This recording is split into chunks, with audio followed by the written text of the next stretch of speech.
Hello world, it's Dave again with another travel in Japan video, and this time I went to Narita-san and another place called Boso-no-Mura. And these are both really incredible places, both very unique in their own ways, and I was taken there by the Kurubayashi family. I visited them for dinner. I've made a video about Japanese kindness, specifically in honor of that family, but they invited me out to do a little bit more traveling with them. And of course, per usual, down in the description below will be the dropped box link of the pictures that I took when I was out there.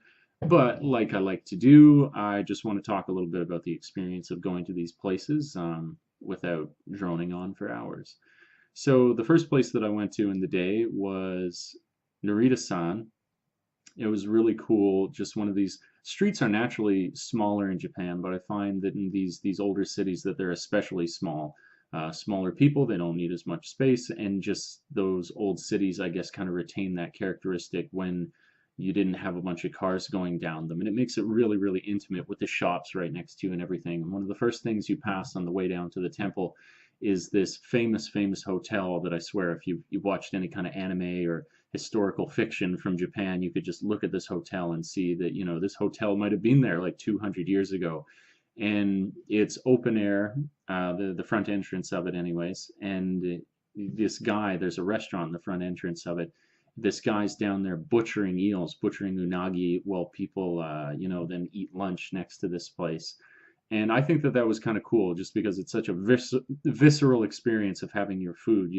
We're so call it sterilized from the whole experience of where something had to die for you to eat it. I was like, wow, that's really cool. It's right in your face, but it's almost kind of graceful in the way that this guy is such a pro in the way that he does it and everything. And that was really, really interesting, I thought. So that was kind of cool. That leads down to the temple. The temple itself was having a Kiku Festival, or Kiku was a part of it. Kiku is a chrysanthemum. It's just a flower, like we would call it. Real beautiful flower, all sorts of different colors. And there was something more important than the flowers at the festival is that people go there for their third, fifth, and seventh birthday to celebrate those ages in their lives. Their parents take them there, and so there's of course all these really cute kids running around with their little suits on and stuff like that, and their family having a great time with them. So good to see the community out doing stuff with their children, having a great time. So that was really cool. And like I've mentioned before, when you go to a place like this, it's just incredible how coming from Vancouver Island originally, then Vancouver, I lived in for the most period of my life, for most of my life. Um, you may have some old kind of historical buildings, but nothing in comparison to the buildings that you see at these temples that are hundreds of years old. And it's a fascinating experience to connect yourself with that kind of history. You really feel how long humankind has been on this earth when you go to something like that and you feel connected to it. When your life feels like such a blink, you feel, like I say, connected to something much greater when you get to go to these old buildings, and then just to see how long culture has existed on the planet. Again, many hundreds of years, and hundreds of years ago we were creating these incredibly beautiful things. So I really, really enjoyed it for that, the artistic aspect of it, the historical aspect of it. And all the buildings, like I say, are just incredible. I'm not going to go on at length about them because I've got the pictures for them that you can just check out. But I will say it's incredible the variety that they have, which you will, of course, see. But, whether you're going to just look at a temple or you're going to look at if you're going to look at the gardens that then surround the temple, it is just a serene place. It's somewhere that you go, it's surreal. It feels like, I was saying to the family, it feels like you're walking through a dream. You just like the most beautiful place that, you can't even, it's hard to imagine places this beautiful, let alone that they've actually created one that you get to wander through, and you feel, I felt that calmness in myself. I can't remember the word for being calm, but it really did make you feel peaceful and calm. And it was a wonderful experience for that reason. I'm all about that hippie bullshit. I just love it. So one of my favorite sections was actually not any of the buildings, but they just have this park or call it gardens that you can walk through off to the side, which is green and has this waterfall and, another old traditional building in it. And I snapped some pictures of that. Great one with Tatsuya, the guy I was with there. He's got like that little, the standard Japanese pose next to the waterfall. I think it's the best shot. It's pretty cool. Um, and yeah, just a bunch of great pictures, a bunch of orchards, just yeah, wonderful, wonderful grounds, wonderful emotional experience while you're there as well. So that's my little ramble on Narita-san. Please do check them out below. And then the other place that I went to, which was really cool, was Boso-no-Mura. And Boso-no-Mura is a place that is not a temple or anything like that.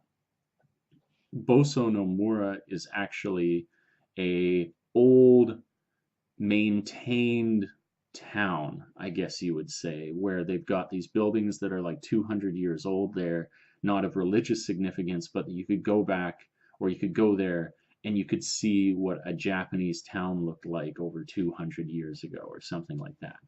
And that was really, really cool. Not only for this street that you kind of wander down. Again, I'm saying if you've seen any historical fiction or old, Japanese movies or something, you can tell. And I asked them that a lot of them would be filmed there. They've actually filmed a lot of famous movies. I don't have any of the names off the top of my head, but lots and lots of movies have been filmed at this place because they retain all the houses. And so it really can be that you're using the storefronts and everything that you can be using for your movie. And then in another section that you go to, there is a bunch of homes that are actually, what were the people living in back in that time.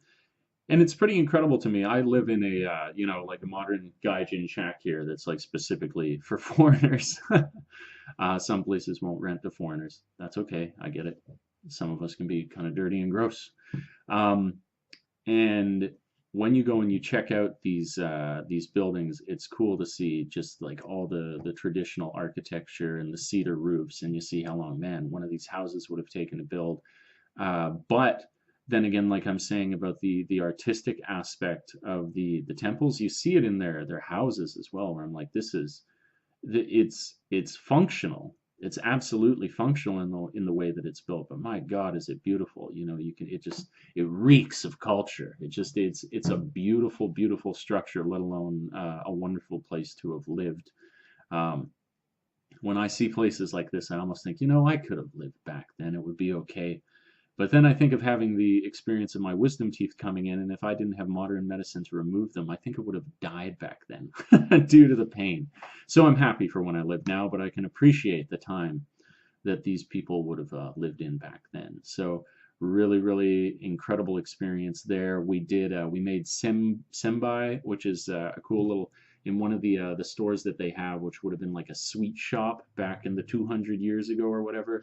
At the sweet shop, they make these rice crackers, and you make them on these little, it's not an oven, I guess it'd be like a little fire, again, a little fire, and you cook them on top, you flip them a whole bunch, they're just about yay big, and then when you're done, you coat them with oil, and you can either wrap them in seaweed, or you can shake them up in a sugar box. I went with the sweet route, and I shook it up in some sugar, and so that was really, really delicious.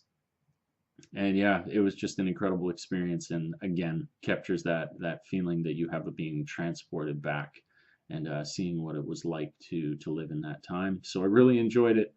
Major kudos for the Kurubayashi family that keeps inviting me out to do these things. It's not related to my job or directly to my schools. They just met me at a party and wanted to hang out. So these are great people. And the whole family speaks English. I mean, I practice my Japanese with them, but I try and think, I've said this in the other video, but if somebody visited me in Canada and I was hosting them at my home, it wouldn't be all of us speaking their language around the dinner table. We'd expect them to speak English.